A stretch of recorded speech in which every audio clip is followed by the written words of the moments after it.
another thing that keeps people from making content or trying to bring out what they have is for the fear of judgment, like what people will say. I've been there. The reason why I say I've been there, not previously, but I mean, this thing just happened to me recently. With all my boldness, with all my experience as a creator, I mean, I still have that fear in me. I started my new channel.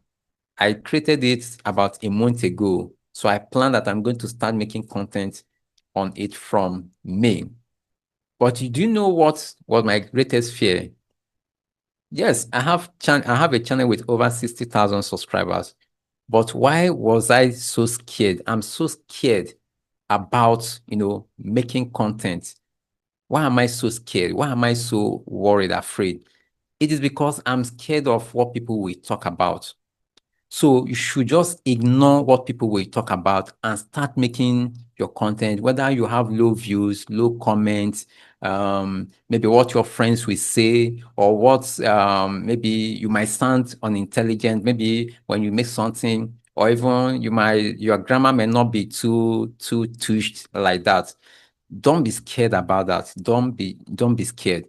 So please just drop your, okay, can one do a video and shoot a video on the same, sorry, I didn't get that. Can one make a long video and short on the same YouTube channel? Yes, you can make a long and short video on the same YouTube channel. Like there's something we call repurposing. Like you can make a long video, like for example, this live stream section, the owner of this channel can decide to just trim this channel, cut it into bits, and then create it as short. It doesn't violate YouTube's policy. YouTube encourages that. Get the best part of your long form video, then you can repost it as short. That won't count as violating YouTube's policy. Then another thing I will talk about again is professionalism. People like me, I fall into this category, but I have to deal with it. Like, you want everything to be perfect. You want it to be in studio level, TV standards, all that. You shouldn't think about that. You shouldn't put all those into your mind. If you want to start creating content, making content, the social media has taken over traditional media. And if you do watch like media companies like CNN, BBC, Al Jazeera, and channels, Arise, and all those big channels and TV stations, you discover that like most of their news, they get it from social media. So social media is the new media. So you need to be part of it. And you don't know where this will take you to. We talk about revenue and all that. But what I'm bringing this based on the theme of this conference. Bring out what you have in you. Don't be scared. You need to watch my first video, see how I started. Watch my first live stream, see how horrible it was. So don't wait till it becomes perfect. And over time, you will not regret you started. So please, madam, let me know if my time is up so that I'll know when to round up. So another thing I will add here.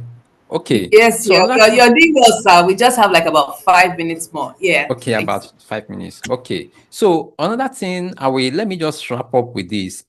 One biggest problem creators do have with the algorithm is not being consistent. When you are not consistent, just forget about it. Like this meme that we do see. If you don't get it, forget about it. So if you're not, consistency is very, very, very important. Very, very, very important. And I know some people will say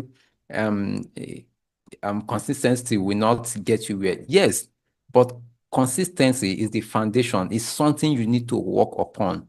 Showing up. I made an analogy earlier about someone starting a worship center. You become the priest of that worship center. Every Sunday, people come to worship at that center. Then maybe one Sunday you show up, another Sunday you don't show up. One Sunday you show up. Before you know, your worshipers they'll stop coming because you're not consistent. So consistency is very, very important. So now consistency is subjective. Either you are showing up every week or you are showing up a couple of days, or you show up maybe 2 times or 3 times in a month. So consistency varies, but you need to put a schedule. That is very, very important. And the algorithm takes note of that. Then let me now move forward to the audience. So the fastest way to grow on YouTube, excuse me, the fastest way to grow on YouTube is to make content, on trending topics. That is the fastest way. Because, on YouTube, the algorithm is always serving the viewers or the people on their platform what they're interested in. So if there's something that is trending, maybe in your country, in your region or wherever, or in your industry or your niche, and you start making content regarding those trending topics, you will grow very fast, especially if you're a good storyteller. Storyteller, very, very important. So when you can make trendy topics with good storytelling, just forget about it. It shouldn't take you time. You start making, getting a lot of views and, start seeing huge response from viewers on the platform. So finally, I talked about AI briefly earlier. So when it comes to, okay, do I have any other questions? So when it comes to the AI, now they have different kind of AI, but the one that I think that can scale through that can scale through the YouTube moderating system right now is that when you make AI content that educates, that informs, but most of all this what they call it these stories, not yes folk tales fall under it, but this fictitious fictional content. When you make AI generated content in the fictional niches, like maybe folk tales, African tales, and all that, those kind of content are on the red list. Let me put it that way. They're on the red list. So sometimes your content might be authentic, but the platform will demonetize your channel. So if you're making AI content now, like most creators as realized, you need to show your face at some point in your videos. You need to show your face at least to scale through the YouTube moderating system.